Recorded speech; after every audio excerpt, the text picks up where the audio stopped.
62 in the kitchen, I'm called mellow. Hit the block with the rock, see the way that the ball bounce. Banging up the food, I'm about to hit it with the stamp. So raw line, touch it, they hit it, they fall out. 62 in the kitchen, I'm called mellow. BL215Raadio.com. I'm letting you know. It's going down. We're turned up, never turned down. And I'm sitting courtside. The back of LeBron with a loaded 4-5. If you ever come to Philly, I'll be a tour guy. Take it to the hood where they sling more pie. So, Ness, so where do you see yourself right now in the music industry? Well, I find myself currently in a modest position, humble position, being signed for 10 years and having the pressure of deadlines, meeting deadlines, and kind of like, every year, top of the year, it's a possibility you could be dropped if you didn't produce or do enough that year. So I'm really at a modest place, a humble place where there's no pressure, no one looking over my back. I got all creative control. So it's almost like freedom, but still you don't have that ball and chain that the major would have on you. They make you go extra hard, but I mean, I guess it makes up the difference because now I feel better. So when I choose to do music, I do. But if I don't feel like doing music, as a grown man, I don't. So now I just feel blessed to be in a position to where every move I make is calculated by no ulterior motives. If I win, I win. If I don't, it's all on me. So I feel like my destiny is in my own hands as to before where it was in, Puff or label or whatever they see me as or wanted to market me as or how they predicted the people want to perceive me. So I feel good about my position. Okay, so right now, where do you see yourself in this industry? Like, you're an underground artist, you're from Philly, so where do you categorize yourself in? Like with Meek Mills and like Beanie Single or Cassidy, where do you see yourself at?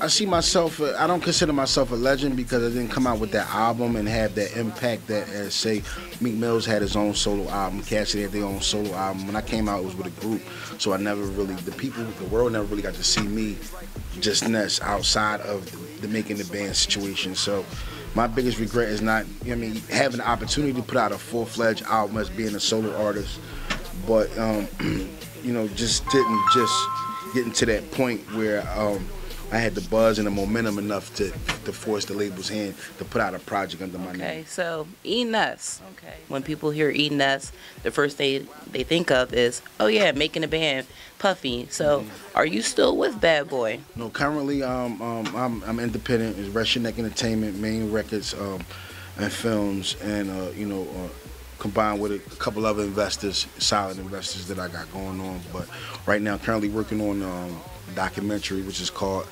LAB, which is what you call it, a sacronym or a synonym, a sacronym for life after the band's back in the lab. So I'm just currently shooting and filming and dropping singles. I did drop the Stevie J single, Stevie J from Off Love, Hip Hop, Atlanta.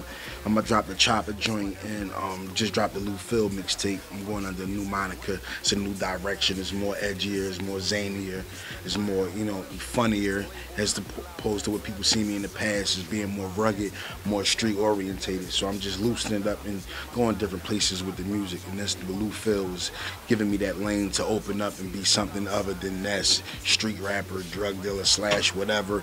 All the names people have for a rapper such as myself or a backgrounder such as myself. So when we hear E Ness, how do you get your name to still be out there? Well, currently, I think I laid a lot of groundwork down before I got signed, before I actually got to be on Making the Band, be a contestant. I was in the street grinding the mixtapes, going to Kinko's, copies, and pressing them up and selling them, and really just trying to create a buzz by word of mouth and a hand-to-hand, really hands-on approach to the whole marketing thing because I didn't have a production team or have a major label. Hold on, give me 1 second. Have a production or major label team behind me. So I did it the poor man's way, which is go in and record my music, take my little money that I saved up, go get studio time. Fortunately, I had a producer that worked with me that was Black. He shouts out to Black. He went on to do big things, produced for DMX, Jadakiss, Ludacris, 50 Cent, and just a list of other top tier celebrities. And You know what I mean? At that time, I just had to grind. Like, I mean, I don't have really the finances to do it like I want to do it. So I only could do it the way I know how to do it, and that was the way I was doing it. So I really had a buzz locally before the Making the Band, but Making the Band opened my eyes to global things and different people in different places. So, you know what I mean, it was a good experience, and it taught me a lot of things about different music and different cultures.